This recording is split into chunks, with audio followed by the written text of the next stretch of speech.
situation. He took a pitch in the back. He got beamed for crying out loud. Who used heart attack? Me. Managers on a Major League Baseball team don't make decisions. Could have done without that. Credibility in this situation is worse than losing your job. Was it over when the Germans bombed Pearl Harbor? The castration of the Major League Baseball managers, we know it. Ask me about my win. So Craig Counsell is looking to reset the market when it comes to MLB manager salaries. I think a lot of us would agree that managers in baseball are grossly underpaid, but it has come in coordinates with basically their testicles and every bit of their fortitude taken away from them. Their job and their responsibility, everything that we as the fans ignorantly believe that they have control over, they don't. And that's been a talking point at a PBS for the past several years. But at some point, you want to be able to rate a manager and be able to have them, I don't know, make salaries annually somewhat in correspondence than what the managers of Christmas past have been making. Now, Craig Counsell may not be the example. He may have the opportunity to be the poster child for the need for increase in Major League Baseball managerial salaries. But you could ask many who have been in a game for years, the Dusty Bakers, the Joe Maddens, the managers that have basically spent a lot of time on that dugout, in that room, and earlier on in their careers, certainly more than towards the end, had a big say in whether the team won or lost. Now you look in, you have the outfielder, the manager goes out there, points to him, says, hey, take a couple steps to the right. He pulls the card out of his pocket. He says, the card says I'm here. Who the hell are you? And that's basically your average Major League manager right now. So when you're trying to judge which one should be in a better demand, who should you go out there and get? Craig Counsell, who is let out of his contract. His contract expired with the Milwaukee Brewers. So because of that, he's essentially a free agent. And you don't see too many free agent managers that weren't let go from their job. The Brewers want him back. Craig Counsell saying, hey, I'm going to come back, but I want to at least make X amount of dollars. And Bob Nightingale reported that probably about maybe a month ago, there's 6 managers making less than $1 million a year. And for John Q. Public, your average everyday working man and woman, that sounds like a lot of money. But the average Major League Baseball player salary is $800,000. So if you get in a game or two, you get the prorated portion of $800,000 a year. If you sit on the bench or the 12th or 13th pitcher on a given staff, but you're lucky enough to be on a roster the entire season, you make $800,000.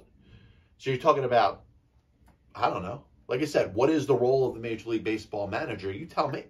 Because there's plenty of archives at a PBS that have gone out there and tried to tell you that it's more of a guidance counselor. It's less the day-to-day operations. It doesn't have as much to do with when to take a pitcher out when you say it does. They don't write the lineups. They don't do the defensive alignment. They don't even align which pitchers are going to come in a given day. You're told that all before. Hey, arm strength, health. Should you pitch this guy on 2 days rest? It's all determined by people that are not the Major League Baseball manager. So those will be talking points to actually justify the fact that salaries in Major League Baseball, when it comes to the managers, are low.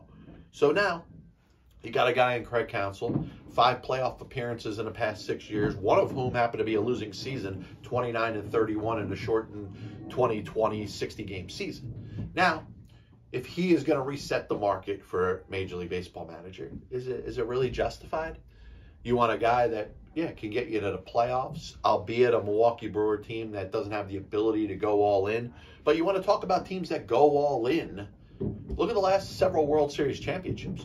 You want to tell me the Texas Rangers didn't go all in? Last 2 off seasons, trading deadline this past year, World Series champions. The World Series champions Astros of 2022 seem like they've been pretty all in over the last couple of years. The Atlanta Braves of 2021 have built a good young team, but what have they done? They've extended every freaking player that's gone up and played a game in the major leagues. So you go to 2020, the Dodgers. They've been a poster child for being all in. One of the highest payrolls in baseball over the past 10-plus seasons. 2019, Washington Nationals were all in up until their big fire sale in the trading deadline of 2021. But prior to that, they were all in. 2018 Red Sox, any team run by David Dombrowski, including the Philadelphia Phillies right now, are considered to be all in. So teams that are winning a World Series, and I know you want to say Yankees, Mets, Padres, teams like that have spent a lot of money, mainly the Mets, haven't won. But teams that are winning a World Series seem to have that foot on the throttle in regards to going all in. Craig Counsell, he gets a pass. You say that hypothetically, if he was put in a dugout of a team like the New York Mets or a team that was considered to be all in, the results would be better. How do you know that? I guess that's point number one. Point number two, Major League Baseball manager salaries have gone down for a reason. So I'm a little ambivalent when it comes to the point, should Major League Baseball managers be making more? I got 4 different echelons when it comes to Major League Baseball managers. And like I said, a lot of this is subjective. A lot of this is an opinion of yours against mine, because what are we really judging a Major League Baseball manager by? What are they physically doing? And you could ask Joe Madden. Joe Madden will back this point up 100%. How much of an influence do they have over the game right now as opposed to 10 years ago? Obviously, as opposed to 20 years ago. And you go 30 or more years ago when you were actually hiring a Major League Baseball manager because you physically were giving them the keys to control everything from the players down to what happened on the field. And if they didn't get the job done, that's why their asses were fired. Now, you're not really getting that. So does that really justify the salaries that the manager wants as opposed to what they're getting? Should it be less than $1 million a year? No, because the players, like I said, the 25th and 26th guy on your roster is getting paid $800,000 a season. Managers should not be making around that same. It should be a bump, maybe $2 million, $3 million.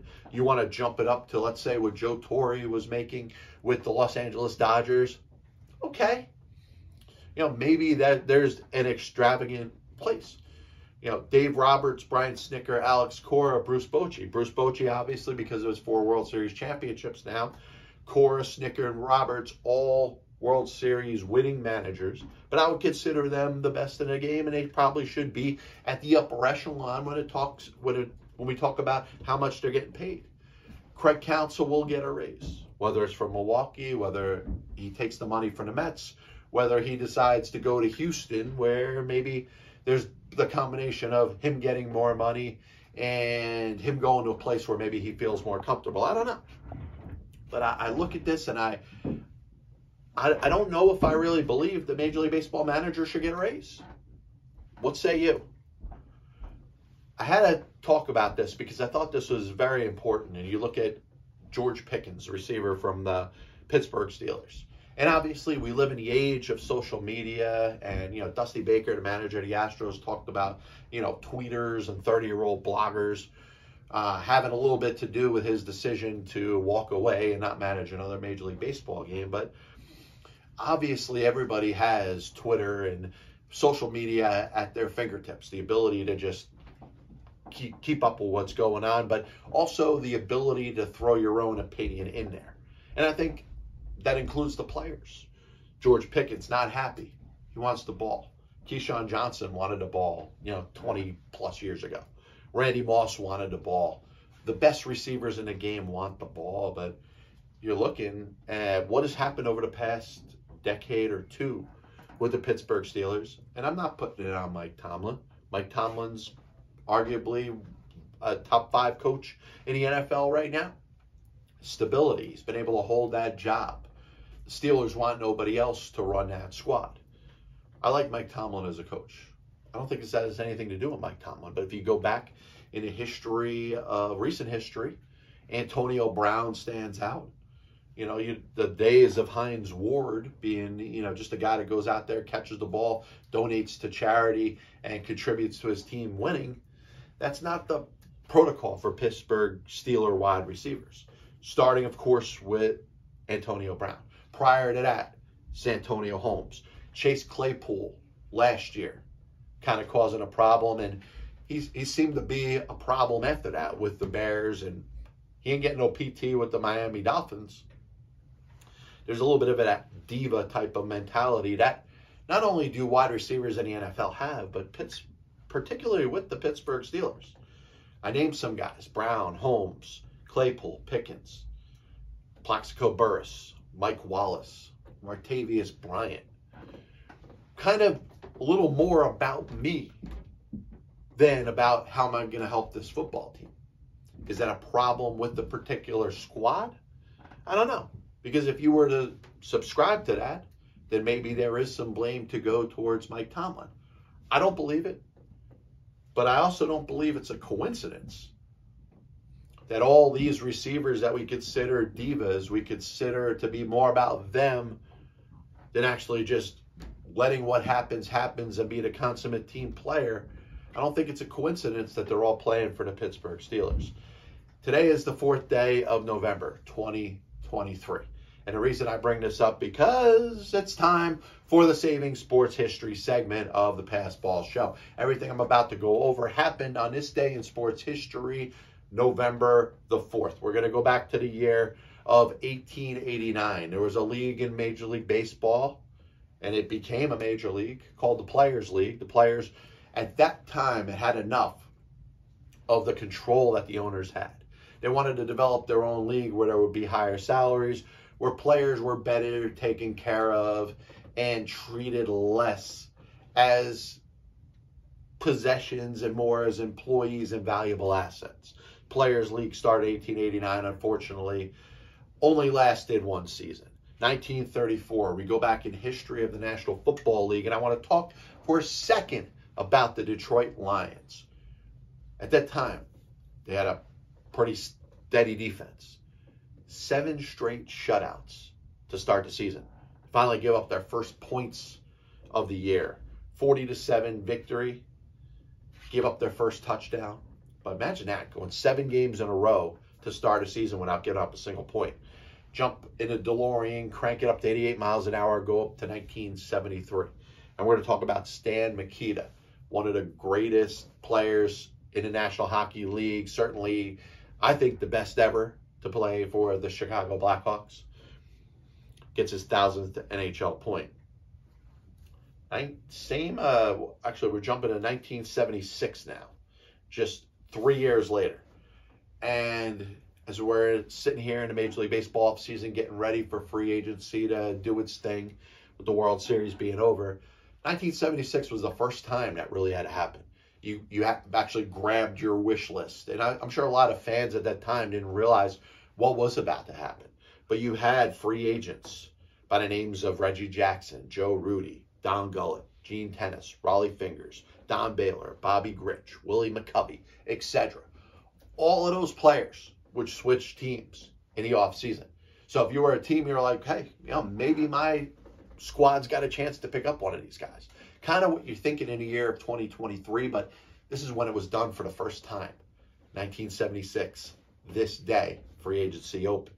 1980, in my opinion, the greatest home run hitter in the history of Major League Baseball. Barry Bonds is up there, but I don't think he was as dominant of a home run hitter as Sadahara O. He announced his retirement on this day in 1980. 1987, the National Basketball Association makes a decision to expand by 4 teams. 2 teams were to be added for the 1988 season, one in Charlotte, one in Miami. 2 additional teams added for the 1989 season in Minnesota and Orlando, respectively. Exactly 1 year after that, the Charlotte Hornets played their first home game, and a year after that, the Orlando Magic would play in their first home game. 2001, Luis Gonzalez hits a blooper off Mariano Rivera in the 7th game of the World Series in the bottom of the 9th, leading the Arizona Diamondbacks to their first World Series championship. Exactly 8 years later, the Yankees, who lost that game, ended up winning their next World Series championship in the last one that they won, 4-2 by clinching Game 6 over the Philadelphia Phillies. Born on this day, Bobby Wallace. And you're saying, who the hell is Bobby Wallace? He was born in 1873. A good shortstop at a time where the shortstop position was valued and not so much offensive-oriented. He would play 25 years in the major leagues, would manage for another handful of seasons. He is in the Baseball Hall of Fame. 1930, MVP of the 1960 season. And one of the horses that led the Pittsburgh Pirates to that World Series championship victory over the Yankees, Dick Groat, was born on this day. Eric Karros, Rookie of the Year, 1992. With the Dodgers, was born on this day in 1967. And Hall of Fame offensive lineman, offensive tackle with the Rams, Orlando Pace, was born on this day in 1975. 1950, we lost one of the greats to ever throw a baseball, and that's Grover Cleveland. Pete Alexander passed away on this day in 1950. Hall of Fame pitcher, known for his performance in the 1926 World Series, helping the at the time, St. Louis Cardinals beat the New York Yankees for their first World Series championship. He threw a complete game in Game 6 to help the Cardinals win, came back in relief in Game 7, and pitched the end of the game to help them get their first World Series championship. Cy Young also died on this day, 1955, just 5 years later. The guy, obviously synonymous with the name of the award for the best pitcher, won 511 games in the major leagues. We lost him in 1955. And George Anderson, known affectionately as Sparky, three-time World Series winning manager, passed away on this day in 2010. Obviously, 75-76 World Series champion manager of the Cincinnati Reds, 1984 Detroit Tigers, passed away on this day, like I said, in 2010. This is the Pass Ball Show, brought to you by JohnPLA.com, by St. Aloysius Church in Jackson, New Jersey, by 2A's One Passion Food Truck, located in Scranton, Pennsylvania. If you want to hear me continue to flap my yap mouth, you can check out the podcast, Pass Ball Show, Spotify, Apple Music, Amazon Music, videos on YouTube. God bless you, and as always, I'll see you on the other side. Was on the Chicago Cubs roster opening day. I have many leather-bound books. My apartment smells of rich mahogany. Why don't you give it all or a majority of it to the team that wins the freaking World Series? I was going to listen to that, but then I just carried on living my life. Now they come out as the biggest Major League Baseball manager apologist. That'll only make someone work just hard enough not to get fired. Because hitters are going out there saying, I'm either going to hit a home run or I'm going to strike out. And if I don't get a pitch that I feel like I could drive out of the park, Not even supposed to be here today. especially prospect whores and hoarders, are going to be a little pissed off at me when I say this. I'm a dude playing a dude disguised as another dude. There are only two managers in baseball's Hall of Fame who have losing records. One of them is the iconic Connie Mack, who you could say, in spite of winning 5 World Series championships as a manager, could be in as much as a pioneer.